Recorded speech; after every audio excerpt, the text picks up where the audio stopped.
Untuk kali ini kita dari Prodi Hubungan Internasional tahun 2020 UTS Pengantar Ekonomi Politik. Kita ada 4 partisipan. Yang pertama ada Kevin Julian, Ahmad Dava, dan saya sendiri Jericho Yoshida, dan ketiga ada Maggie Rizky Miracle, dan keempat ada Nurali Permata Tasya. Untuk penjelasan pertama, kita akan ngebahas 4 hal terjadinya di COVID-19 ini. Yang pertama ada dampak terhadap ekonomi, yang kedua perekonomian mengalami kontraksi, yang ketiga penjelasan dan teori, dan yang keempat solusi. Yang pertama, awal mula dan dampak yang terjadi.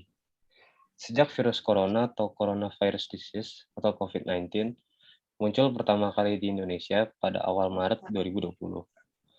Kondisi ekonomi Indonesia hingga kini terus mengalami defisit. Hal ini disebabkan karena adanya pemberlakuan PSBB di wilayah terdampak, terutama yang memang kondisi di daerah tersebut memiliki angka penularan yang cukup tinggi.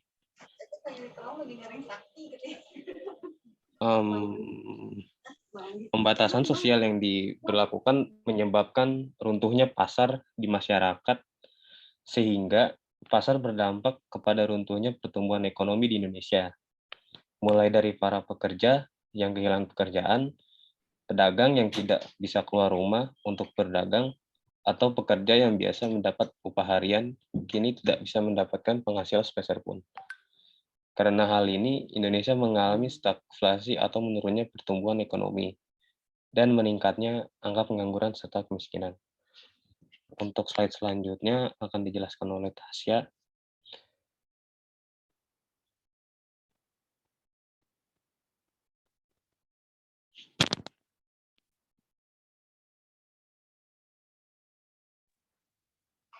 Oke, selain itu, bahan pangan atas kebutuhan pokok lainnya mengalami inflasi besar-besaran yang membuat masyarakat kelas menengah ke bawah kesulitan untuk bisa bertahan di tengah situasi pandemi saat ini.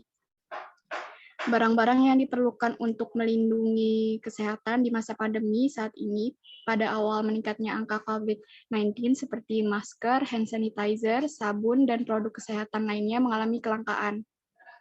Tingginya permintaan pasar terhadap kebutuhan pokok dan alat kesehatan yang disebutkan tadi agar masyarakat bisa bertahan selama masa PSBB selesai, akan tetapi keterbatasan barang yang tersedia serta terbatasnya kemampuan produsen untuk memproduksi bahan-bahan tersebut membuat harga yang beredar di pasar meningkat tajam dan dari harga semula. Di Indonesia sendiri, dalam teori pendekatan ekonomi politik yaitu state-centric, yang menjelaskan bahwa perekonomian di sebuah negara itu terpusat pada negara atau pemerintahannya. Pemerintah bertanggung jawab untuk mengendalikan perekonomian di sebuah negara tersebut. Dalam kasus ini dibutuhkan intervensi dari pemerintah untuk turun tangan mengendalikan pasar yang mengalami inflasi besar-besaran, seperti contohnya pembatasan pembelian jumlah masker untuk setiap orangnya, atau pemberian bantuan sosial yang selama pandemi kemarin sudah dijalankan oleh pemerintah. Sekian dari slide 2. Kemudian ada teori pendekatan ekonomi politik. Nanti saya jelaskan. Di next dulu, Mas Jericho. Nah, kemudian solusi dan langkah pemerintah apa saja yang sudah dilakukan gitu oleh pemerintah untuk pemulihan ekonomi di Indonesia. Terutama kelangkaan terjadi di mana-mana. Indonesia mengalami stagflasi dan meningkatnya angka pengangguran. Runtuhnya pasar mengakibatkan runtuhnya pula pertumbuhan ekonomi di Indonesia. Apa solusinya? Solusi yang pertama yang dilakukan oleh pemerintah ketika itu adalah mengadakan program bantuan sosial yang diberikan berupa uang tunai, sembako, serta subsidi upah bagi para pekerja dan pemilik usaha. Tujuan bantuan sosial berupa uang tunai kepada mereka, para pekerja harian adalah mereka agar bisa tetap hidup dan bertahan di situasi pandemi COVID-19. Kemudian bantuan sosial sembako juga merupakan bantuan yang bertujuan untuk membatasi kuota untuk semuanya masyarakat Indonesia bisa mendapatkan sembako yang ada yang di pasaran yang saat ini ketika terjadinya pandemi COVID, banyak orang-orang yang memiliki penghasilan yang lebih bisa membeli kebutuhan stok pangan dari 2 minggu hingga 1 bulan ke depan. Sedangkan mereka yang pekerja harian yang menghasilkan uang untuk bisa memenuhi kehidupan pada hari itu saja tidak bisa membeli kebutuhan sembako yang ada. Akhirnya bantuan sosial berupa sembako diberikan oleh pemerintah kepada yang targetnya adalah mereka-mereka yang pekerja harian, yang ekonominya menengah ke bawah. Kemudian bantuan sosial yang ketiga yaitu bantuan sosial subsidi upah, yakni yang targetnya atau tujuannya adalah kepada mereka para pekerja yang bergaji di bawah 5 juta. Tujuannya apa? Mereka yang bergaji di bawah 5 juta kadang-kadang ketika gajian tidak bisa membeli atau ketika pandemi mereka tidak bisa membeli barang-barang lainnya kecuali barang-barang pokok. Dari situ perekonomian Indonesia mengalami atau pasar yang ada di Indonesia tidak bergerak. Maka dari itu bantuan subsidi upah dari pemerintah agar mereka yang bergaji di bawah 5 juta tetap bisa membeli bahan pokok, kemudian bisa belanja atau meningkatkan daya beli masyarakat. Jadi tidak hanya menyimpan uang untuk kebutuhan pokok, tapi untuk bisa untuk membeli kebutuhan yang lainnya. Mungkin itu program dan solusi pemerintah yang saat ini atau dari kemarin sudah berjalan. Selanjutnya, silakan Kak Megi.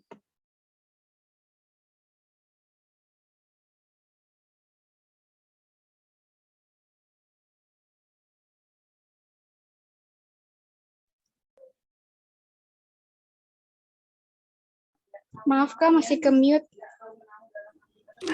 Krisis kontainer Indonesia di saat pandemi COVID-19.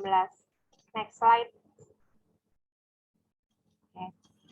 Krisis kontainer di Indonesia, pertama awal mulanya, lalu kedua penyebabnya, tiga teori penjelasan, dan keempat solusinya. Oke, kenapa krisis kontainer ini bisa terjadi?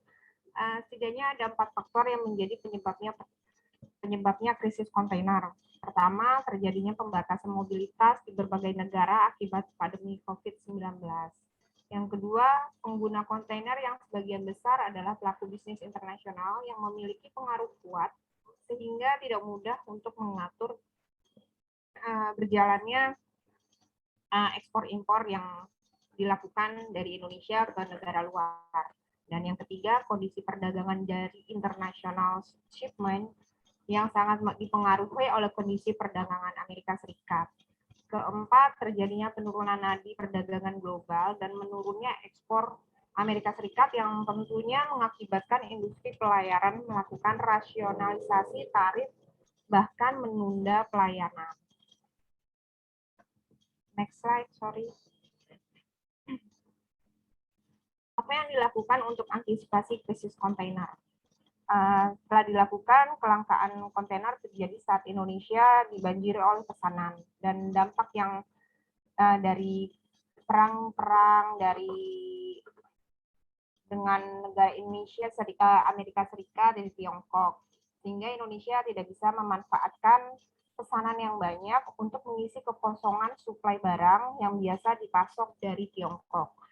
Dan antisipasinya adalah yang urgent dilakukan yakni melakukan efisiensi besar-besaran. Perusahaan harus tetap bertahan meski aktivitas ekspor atau impor tidak berjalan dengan semestinya. Solusi lain dengan konversi produksi. Untuk yang kedua, virtual company yang merupakan strategi menggunakan pemasok sesuai kebutuhan. Dan yang teori rasionalnya berusaha menjembatani ilmu ekonomi lebih canggih metodologinya dalam menelaah fenomena-fenomena kelembagaan pasar, terutama ekspor-impor.